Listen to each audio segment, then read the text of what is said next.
Hi guys, it's Shane again, and today the video I'm going to do is a little bit different. It's again, well, in a way it is. It's still sort of opinion based, but I'm going to go through all 20 drivers on the current grid and go through what I think their single biggest strength is, like the one thing that makes them stand out as a driver.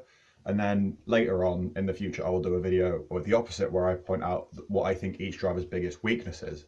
So it'll be sort of a two-parter. I think the strengths and then the weaknesses. It's going to be interesting for me to go into. I got the idea for this because I was talking to a friend and we were debating the strengths and weaknesses of Aston Martin's driver lineup, and that's what gave me the idea to do this video. So without further ado, we'll go through them, and again, we'll go through them team by team and assess each driver. So starting at the bottom, we have Haas. Now, I said this previously, Nikita Mazepin's biggest strength is the fact that he's super aggressive. He doesn't take any prisoners, and that is a strength. He's not going to be bullied off the track, and it's good in wheel-to-wheel racing. And that is definitely the one thing that I'd say makes him stand out the most to me as a driver, as opposed to his teammate, where it's Mick's ability to learn and adapt. Like, he'll take a bit of time to get up to steam, but then he rapidly climbs to the front. We saw it in, I think it was Formula 3, or was it Formula 3, where he was sort of in the midfield, but once he got on top of the car, he was consistently winning races. And then again in Formula 2, he got to grips with the car and then just was so consistent once he was on top of it. And he is so reliable once he has adapted to it. And he's a very good learner. And he will always, everything that knocks him will allow him to develop further as a driver. And I think that's his biggest strength. And in that way, he's a lot like his father. Then we have Williams. I've actually got the same thing for both of these guys, but for different reasons. So for both of them, I think both Russell and Latifi, their biggest strength is their composure. They're incredibly composed. And Russell sort of knocked this recently with his Imola fiasco, but I've been very impressed with the way they've handled themselves in the media. They've not ranted about the car or the team. They've stayed very level-headed. And Latifi especially, you don't see him make many mistakes on track, many at all. So I'd say composure for both of them. I sort of struggle with Latifi because he's sort of average in everything. Nothing really makes him stand out. And you could say for George, it's his one lap pace as well. George is fantastic over one lap. There is very little to debate that. So yeah, I'll go one lap pace for George Russell actually. He's very good on a Saturday. Next we have Alpha with Kimi Raikkonen and Antonio Giovinazzi. Raikkonen's big advantage right now at the moment is obviously going to be his experience. The man is the most experienced driver in Formula One history. And you can see that when, especially like in Portugal last year, with the low grip, when he just carved through the field, that's what experience gives you. And that's why it is Kimi's biggest strength, because his steering speed isn't there anymore. But it's that pace that I think is Giovinazzi's biggest strength, because he has the pace in him. He is quick. He's a quick driver, but he makes mistakes. There's no doubt that raw pace is there. We saw that in Monaco because he put it in the top 10 and then finished in the points. He is a quick driver. Then we have AlphaTauri. Tsunoda, again, it's his aggression. He's so brave and aggressive. That's always going to be a benefit, especially to a young rookie. Someone who's not going to be intimidating by these bigger drivers. He is willing to make the move and force a move. So that's definitely a strength for him. And for Pierre Gasly, I've gone for it. It's just his sheer determination to come back from being knocked down at Red Bull, to come back, win a race, and be consistently up the top of the midfield with AlphaTauri now. Like, he is definitely quick.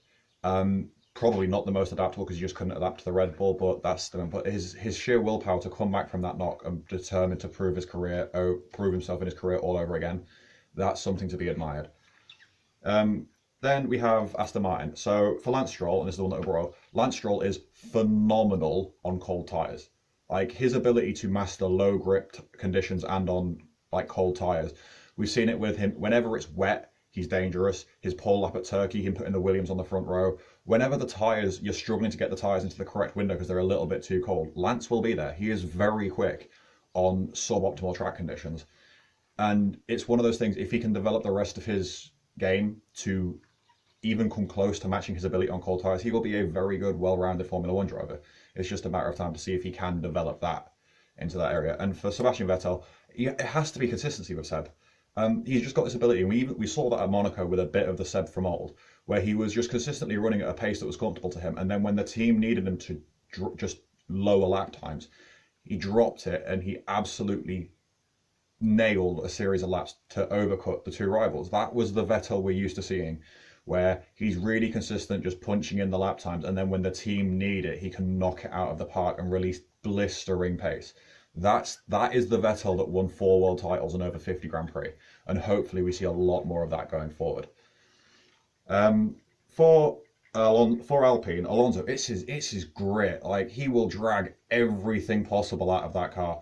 He will outdrive the car. His sheer willpower to do well, beyond what the machinery will allow, is phenomenal. He's very, very good at it.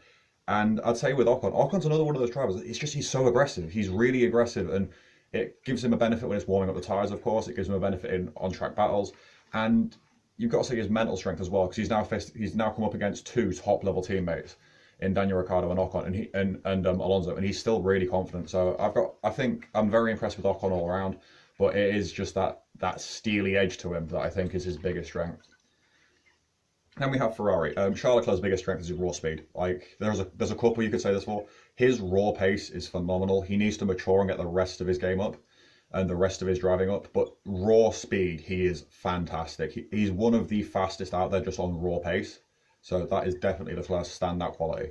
And with Sainz, again, like Lance Stroll, Sainz is fantastic in low grip, whether it's wet, whether it's tyres going off or tyres being cold. Sainz is brilliant. Like he's very good when the conditions aren't quite there. He's also super consistent. He's super mature. Sainz is a very well-rounded performer, but I'd have to say his biggest strength is his ability in low grip.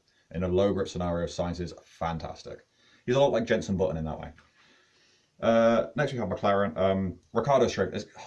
I didn't want to say it was his overtaking, but he is. He's one of the best overtakers on the grid. He is the last of the late breakers. He's so good at it, and yeah, his aggression leads to that as well. But he's also mature, so his aggression isn't also a handicap. He's so good on the brakes. He makes up so much time on the brakes, and that's why he's struggling with the McLaren at the moment, because the McLaren won't let him brake the way he likes to. So it's at the moment it's also a hindrance. But when in a wheel-to-wheel battle, if Ricciardo's chasing someone, you're probably going to back Ricciardo to make the move eventually, except at Monaco and maybe Spain. Well, probably Zandvoort actually. That's going to be terrible. And then Norris. Lando's been so consistent. I've not seen many high-profile mistakes from Lando. He's been very, very good, and he's adding like really good pace to his game, to his driving as well now. Like Lando is very rapidly maturing into a top quality Formula One driver, and I don't think many people saw him get as quick as he has this soon into his career. He's been very, very good this season and last season, but this season it's really stepped up. Red Bull, so these are super obvious for Verstappen and Perez. Perez is the best tyre manager in the entire sport. He's so nice to his rubber, and he can just maintain that tyre life throughout the course of almost an entire race, and sometimes he is a fantastic driver for just protecting those tyres. And Max, again, same with Charles Leclerc, he's just super quick. He's just got this natural pace, which has to be his biggest strength. Like, yeah, he's also aggressive, he's also really on the brakes, but it's that raw natural speed that is the one thing that other people are missing that Max has, and that's what it has to be his biggest strength. Mercedes, now this one was slightly difficult. So if you ask certain people, then they'll say Valtteri Bottas has no strengths, which is incorrect. The Finn is unbelievable over one lap. He is very, very quick over one lap. And the reason he hasn't got as many pole positions as you'd expect is because his teammates are someone who is also absolutely fantastic over one lap. Like Hamilton has historically been an incredible qualifier, and Bottas has been pretty close to him. Like that's very, very impressive. But obviously his race pace lets him down. I'd still say that Valtteri over one lap is only just behind Lewis. Like over one lap, he is very, very good. And we saw it in Monaco. We don't know, but he could have gone for pole. Like if he'd put that car on pole, we'd have been looking at a very different race. And then Lewis, where do you start with Lewis Hamilton? He is possibly the most complete Formula One driver of all time. He's super quick. He's really good managing his tyres. He's really good at clearing traffic. He's really good at controlling races. He's mature. He's well composed. Like it's really hard to pick out a single standout strength for Lewis Hamilton. Perhaps his one lap pace, obviously 100 plus pole positions, which is something no one has ever come close to matching. So you could maybe also, like with Bottas, say it's his one lap pace that is just that little thing. But his race pace is phenomenal as well. His ability to do what Seb does, where he'll just control the race, and then light up the timing screens when the team need him to, that's brilliant. He's good at just getting his head down and laying out lap times. He's such a well-rounded driver, it's hard to pick out one standout strength with Lewis Hamilton. If push came to shove, I would have to say his one lap pace though. So that's all of the 20 drivers. That's what I think their biggest strength is. As I've said, at a later date, I will be uploading what I think their biggest weakness is, which is a far more interesting topic, I think, because I don't know, people just seem to be more receptive to negativity than positivity. It's one of those things. It's just a base human instinct, I guess. But until next time, I have been Shane Nye, and thank you for watching.